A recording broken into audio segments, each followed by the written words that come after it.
खुलुमबाय बे समाव बड'लेण्ड इंखं टेलिभिजननि स्टुडिय'आव आं मिथिखा नार्जारि दिनै फुंबिलिनि गाहाय रादाबफ्राव दङ। नबस्ति दखरा दुलाराय बर' फरायसा आफादा गुन गोनां फरायसाफोरखौ मान बावदों।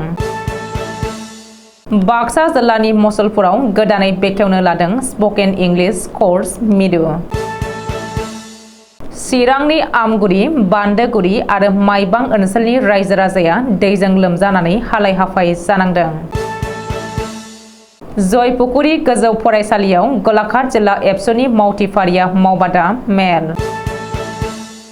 गुवाहाटी IITनि 25थि कनभकेसनाव गाहाय आलासि महरै लेङाइ हादरगिरि।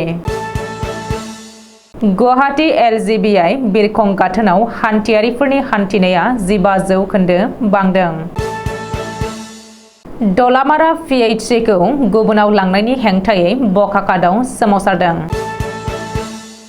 दानिया फैदोनि आबुं रादाबाव।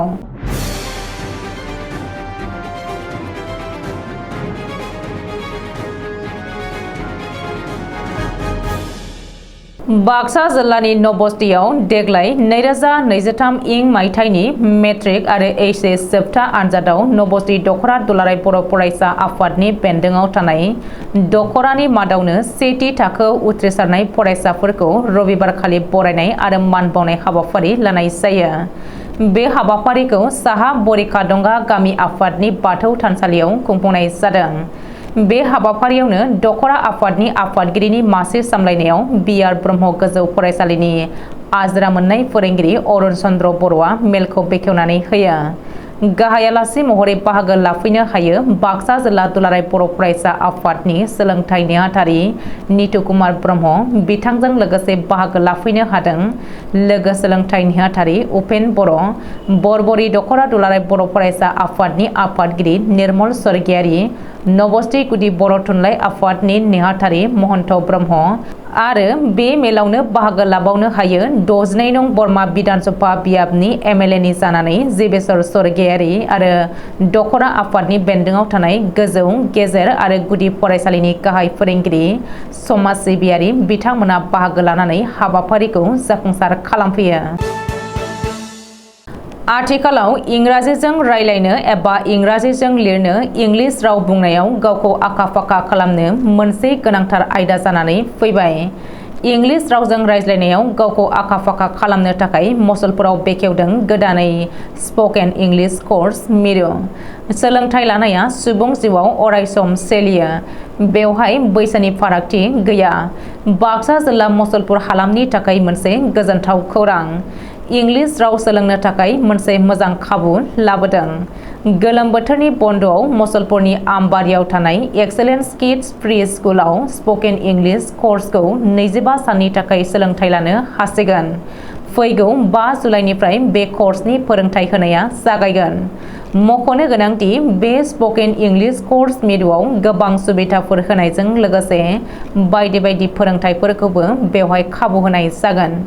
बेनिखायनो जिल्लानि गोसो गुदुं बिजाथिफोरा स्पकेन इंलिश कर्स लानो थाखाय 9678740727 आरो 7099663206 बे जानबुं नाम्बाराव सुलाद लानो हागोन होननानै मिथिहोदों।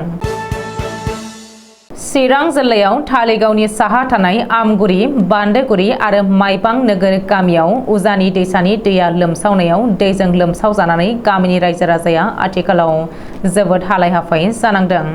सनिबारनिफ्राय जुब अखा हानायनि जाहोनाव चिरांनि गोबां ओनसोलानो दैजों लोमजानानै दङ।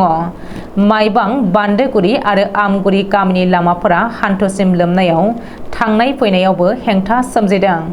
लोगोसेनो माइबां नोगोर गामिनि सिथलाफोराबो दैजों लोमजानानै दङ।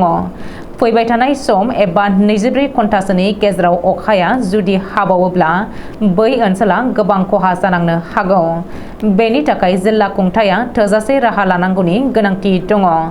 सुलुङाव फोरमायथिनाय बायदिब्ला रबिबारखालि गोबाङानो न' सिङावबो दै लोमजानानै ओंखामखौनो जानो मोनाखै।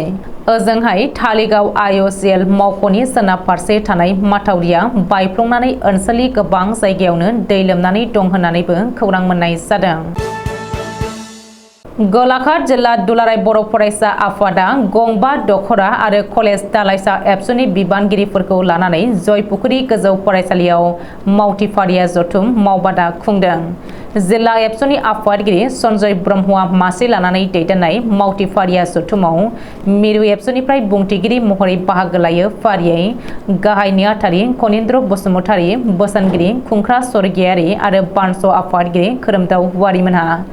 गाहाय बुंथिगिरि महरै बाहागो लानानै एबसुनि बानस आफादगिरि खोरोमदाव वारिया एबसुनि गोनांथार संबिजिर आरो एबसुनि बिबानगिरिफ्रा मावनो गोनां खामानिफोरनि सायाव गुवारै बिबुंथि लाखिनानै BKWSA खौ आबुङै दाफुंनाय, हानि जेंना सुस्रांनाय, समाजारि थासारि आरो थांनाय 20 जुन 2023 खालाराव भारतनि इलेक्शन कमिशना फोसावनाय MP आरो MLA समष्टिनि डेलिमिटेशननि सायावबो गुवारै बिबुंथि लाखिनानै बड'फानि सानस्रिजोंनो BKWSA खौ गोरोबथा खालामनाय जादों।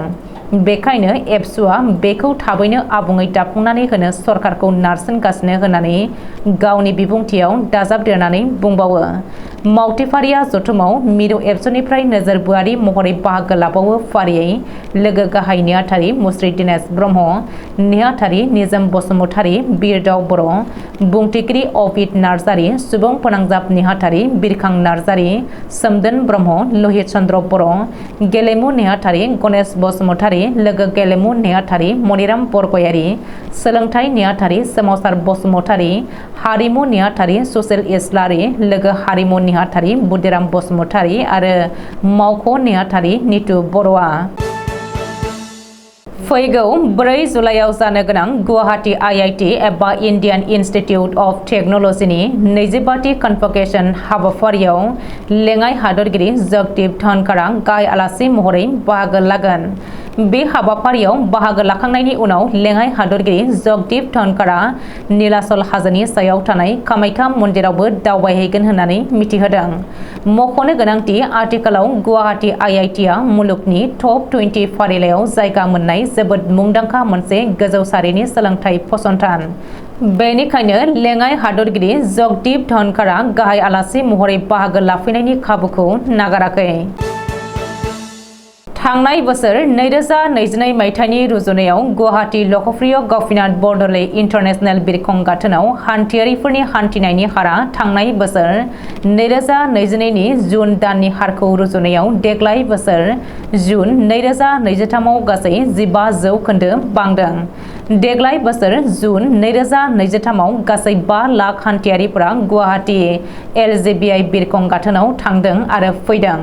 मख'नो गोनांदि आथिखालाव गुवाहाटी LJBI बिरखं गाथोना सा-सानजा रायजोनि गाहाय दरखं महरै सिनायजानाय। दिल्ली, कलकाता, बांगालुरु, चेन्नाई बेफोर डमेस्टिक आरो इन्टारनेशनेल बिरखं गाथोननि अनगायैबो सिंगापुर आरो भुटान हादरनि फार' इन्टारनेशनेल बिरखं गाथोनाव गुवाहाटी LJBI बिरखं गाथोननिफ्राय हान्थियारिफ्रा आथिखालाव थांनो एबा फैनो खाबु दङसै।